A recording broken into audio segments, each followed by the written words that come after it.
जय हिंद दोस्तों। कई राज्यों में चुनाव होने हैं और चुनाव के पहले लोकसभा में बवाल मचा हुआ है। एक तरफ ऑपरेशन सिंदूर को लेकर विपक्ष हंगामा करता हुआ दिखाई दे रहा है। 2 बार लोकसभा अध्यक्ष को लोकसभा स्थगित करनी पड़ी। इसका कारण था एसआईआर को लेकर विपक्ष चर्चा करना चाहता था, लेकिन लोकसभा अध्यक्ष ने पहले ही कह दिया कि जब विपक्ष से बातचीत हो चुकी है, सर्वदलीय सभा में जब बैठक हुई थी सभी के साथ, तब कह दिया गया था सिर्फ ऑपरेशन सिंदूर पर भी बातचीत की जाएगी। तो आखिर एसआईआर पर विपक्ष क्यों जिद पर अड़ा हुआ है, क्यों कीमती समय को बर्बाद कर रहा है? तो वहीं आपको बताते चले कि बिहार के अंदर चुनाव होने जा रहे हैं, विधानसभा चुनाव, और इन विधानसभा चुनाव को लेकर बिहार की सियासत हाई है, पारा हाई है। और इस तरीके से सियासत में भूचाल आया हुआ है कि एक दूसरे के ऊपर गंभीर आरोप प्रत्यारोप का दौर चलता हुआ दिखाई दे रहा है। एक तरफ सत्ता पक्ष साफ तौर पर कह रहा है कि जो भारत निर्वाचन आयोग और बिहार निर्वाचन आयोग ने निर्णय लिया है मतदाता पुनरीक्षण का, वह बिल्कुल सही है, क्योंकि जो विपक्ष के लोग हैं वो फर्जी मतदाता के माध्यम से चुनाव जीते हुए आए। निर्वाचन आयोग का भी पक्ष आया है, उन्होंने कहा है कि निष्पक्षता पूर्वक पूरा का पूरा काम किया जा रहा है। 90% काम हो चुका है पुनरीक्षण का, और जो लोग छूट गए हैं और जिन लोगों का नाम नहीं आया उनको 1 महीने का, लगभग 30 दिन का पूरा समय दिया जाएगा। ऐसा नहीं है कि किसी के साथ नाइंसाफी होगी। चुनाव आयोग ने कहा है कि इसके अंदर करीब लाखों लोग मृतक थे, जिनकी मौत हो चुकी थी, वो भी मतदाता बने हुए थे। यही नहीं, बिहार के लाखों लोग बिहार को छोड़ चुके हैं, पलायन कर चुके हैं, उनका भी नाम सूची में दर्ज था। इसके साथ ही बाहरी लोग भी हैं। ऐसी तरीके से बिहार में सियासत चल रही है।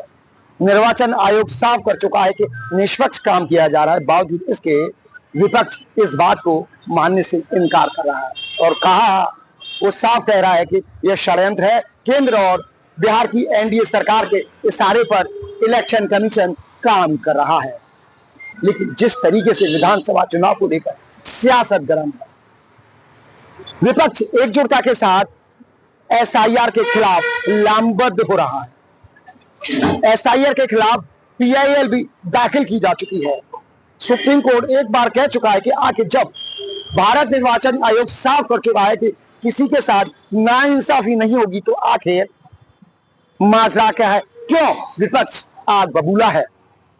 लेकिन जिस तरीके से हंगामा काटा जा रहा है, विपक्ष लामबद्ध हो रहा है, कहीं ना कहीं विपक्ष को डर सता रहा है कि एसआईआर के माध्यम से कहीं उनके जो मतदाता हैं, जो खेल चल रहा था बरसों से, वो खत्म ना हो जाए। क्योंकि इसमें मृतक है, खत्म हो चुके हैं सालों पहले, वो भी मतदाता थे।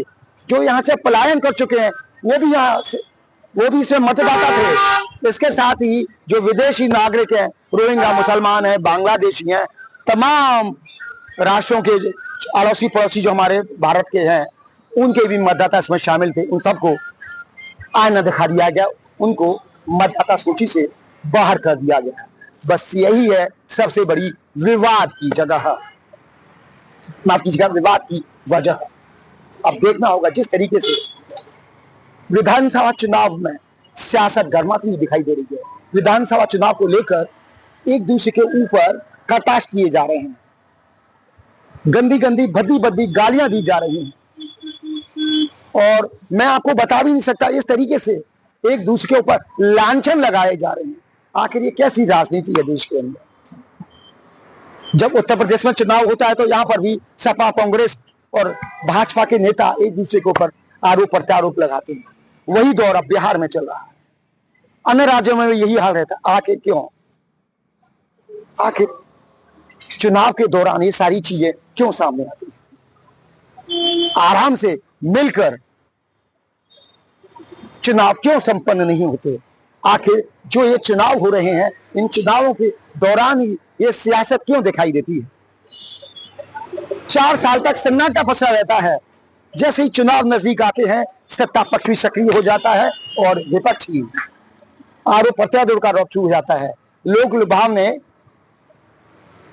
मतदाताओं को आश्वासन दिए जाते हैं, जिस तरीके से वर्तमान में बिहार में किया जा रहा है। फ्री रेवड़ी बांटी जा रही है फ्री की, कोई कुछ कह रहा है, कोई कुछ कह रहा है, कोई 200 माफ कीजिएगा, रोकने से एक पक्ष कहता है कि 100 यूनिट फ्री देंगे, दूसरा पक्ष आके कहता है कि हम 200 यूनिट बिजली फ्री देंगे। ये सियासत है। जिस तरीके से दिल्ली के अंदर पूर्व मुख्यमंत्री अरविंद केजरीवाल रेवड़ी मारते थे फ्री की, अब वही मापदंड सभी ने अपना लिया है। ये सिलसिला दक्षिण भारत से शुरू हुआ। दक्षिण भारत में तो पता नहीं क्या क्या चलता है। हमारी भी पाबंदियां हैं, मजबूरियां हैं, जो आपको खुलकर नहीं कह सकते, आप समझ सकते। बहुत कुछ चल रहा है, सियासत में सब चलता है, ऐसा कहा जाता है। इसी मामले को लेकर सुप्रीम कोर्ट के अधिवक्ता अश्विनी वैष्णव बहुत कुछ कहते हुए दिखाई दे रहे हैं, और जिस तरीके से SIR को लेकर सियासत ये जोड़ रही है, अब उन्होंने कहा है कि अब बिहार ही नहीं पूरे देश के अंदर SIR होगी, यानी कि मतदाता पुनरीक्षण कार्य होगा। क्योंकि जिस तरीके से बिहार के अंदर लाखों मतदाताओं को निपटाया गया है, लाखों मतदाता जो मर चुके हैं वो भी लगातार चल रहे थे, जो पलायन कर चुके हैं वो भी चल रहे थे, ऐसे मतदाताओं का काम हटाने का काम मतदाता सूची से पूरे देश में किया जाए। अश्विनी उपाध्याय ने इस मामले को लेकर बहुत कुछ कहा है। मुझे लगता है आपको निश्चित तौर पर देखना चाहिए। देखिए उन्होंने क्या कहा। आज माननीय सुप्रीम कोर्ट में 11 याचिकाओं पर सुनवाई हुई है। उसमें 10 याचिकाएं लगी हैं कि बिहार में स्पेशल इंटेंसिव रिवीजन नहीं होना चाहिए, मतलब वोटर लिस्ट का सघन जांच नहीं होना चाहिए, डोर टू डोर जाके जांच नहीं करना चाहिए। उन 10 याचिकाओं की ये भी मांग है कि आधार को एक वैलिड डॉक्यूमेंट मान लेना चाहिए और जिसके पास आधार है उसको भी वोटिंग का अधिकार मिलना चाहिए। हमने इसका विरोध किया है और हमारा ये कहना है कि आधार को डॉक्यूमेंट मान के वोटिंग का अधिकार नहीं देना चाहिए, आधार के बेस पे वोटिंग का अधिकार नहीं मिलना चाहिए। हमने ये भी मांग किया है कि ये जो SIR है ये केवल बिहार में नहीं होना चाहिए बल्कि प्रत्येक राज्य में होना चाहिए। बिहार में 23 साल के बाद हो रहा है, ऐसा नहीं होना चाहिए, बल्कि रेगुलर इंटरवल पे होना चाहिए। लोकसभा चुनाव के पहले भी सघन जांच होनी चाहिए, विधानसभा चुनाव के पहले भी सघन जांच होनी चाहिए, लोकल बॉडी का पार्षद और प्रधान का चुनाव उसके पहले भी सघन जांच होनी चाहिए। क्योंकि भारत में लगभग 5 करोड़ घुसपैठी आ चुके हैं और ये धीरे धीरे करके एक एक डॉक्यूमेंट बनवा रहे हैं। बाकी डॉक्यूमेंट बनाने में थोड़ी दिक्कत आती है, लेकिन सबसे आसान होता है आधार बनवाना, क्योंकि पासपोर्ट जो है पासपोर्ट ऑफिस में बनता है, आपका जो बर्थ सर्टिफिकेट वो नगर निगम में बनता है, आपका जो ड्राइविंग लाइसेंस वो भी RTO ऑफिस में बनता है, आपका राशन कार्ड भी तहसील में जाके बनता है। लेकिन जो पहला डॉक्यूमेंट है आधार, जिसके लिए डिमांड की जा रही है कि आधार के बेस पे वोटर ID में नाम जोड़ दिया जाए, वो शुद्ध रूप से प्राइवेट लोग बनाते हैं, सरकार का कोई कंट्रोल ही नहीं है। ये जो कॉमन सर्विस सेंटर चला रहे हैं, ना उनकी कोई रिस्पॉन्सिबिलिटी है ना कोई अकाउंटेबिलिटी है, और वो 2-2 हज़ार रुपये लेके बिना किसी डॉक्यूमेंट के भी आधार बना के दे रहे हैं। और ये इस बात से भी सिद्ध होता है कि बिहार में कुत्ते और बिल्ली का आधार बन गया है। आप ज़रा सोचिए कि अगर कुत्ते बिल्ली का आधार बन सकता है तो फिर रोहिंग्या का आधार क्यों नहीं बनेगा, बांग्लादेशी का आधार क्यों नहीं बनेगा, पाकिस्तानी अफगानिस्तानी का आधार क्यों नहीं बन जाएगा? आखिर वो तो इंसान है। तो इस तरीके से अगर आधार को बेस मान के वोटर ID में उनका नाम जोड़ दिया जाएगा तो फिर फ्री एंड फेयर इलेक्शन नहीं हो पाएगा। बिहार के हर विधानसभा में 8 से 10 हज़ार फर्जी लोगों ने, जो भारत के नागरिक नहीं हैं, उन्होंने अपना वोटर ID में नाम जुड़वा रखा है। इसमें बांग्लादेशी बहुत बड़ी मात्रा में है, रोहिंग्या भी हैं, पाकिस्तानी भी हैं, अफगानिस्तानी भी हैं। ऐसे लोगों ने अपना नाम जुड़वा लिया है। इसलिए इस बात की ज़रूरत है कि सघन जांच हो, और केवल जांच करना पर्याप्त तो नहीं है। जिस तरीके से जिन लोगों ने कुत्ते बिल्ली का डॉक्यूमेंट बनाया है, या जो लोग अफगानिस्तानी, पाकिस्तानी, रोहिंग्या, बांग्लादेशियों का आधार बना रहे हैं, राशन कार्ड बना रहे हैं 2-2 हज़ार रुपये लेके, ऐसे लोगों को पकड़ के जेल में डालना ज़रूरी है। ये जो डॉक्यूमेंट बन रहा है ये ऑर्गेनाइज क्राइम है। ऑर्गेनाइज क्राइम से निपटने के लिए हमारे पास BNS में सेक्शन 111 है, लेकिन उस BNS की सेक्शन धारा 111 का उपयोग ये जो फर्जी दस्तावेज बना रहे हैं उनके खिलाफ नहीं हो रहा है। ये जो घुसपैठ है ये हमारी राष्ट्र की सुरक्षा के लिए खतरा है। इसलिए घुसपैठियों के जो मददगार हैं इनके खिलाफ भी एनएसए लगाना चाहिए। ये घुसपैठ हमारी देश की एकता अखंडता के लिए खतरा है और इसलिए घुसपैठियों के मददगारों पे यूएपीए लगाना चाहिए। ये घुसपैठ अपने आप में एक्ट ऑफ एग्रेशन है, ये वेजिंग वॉर है।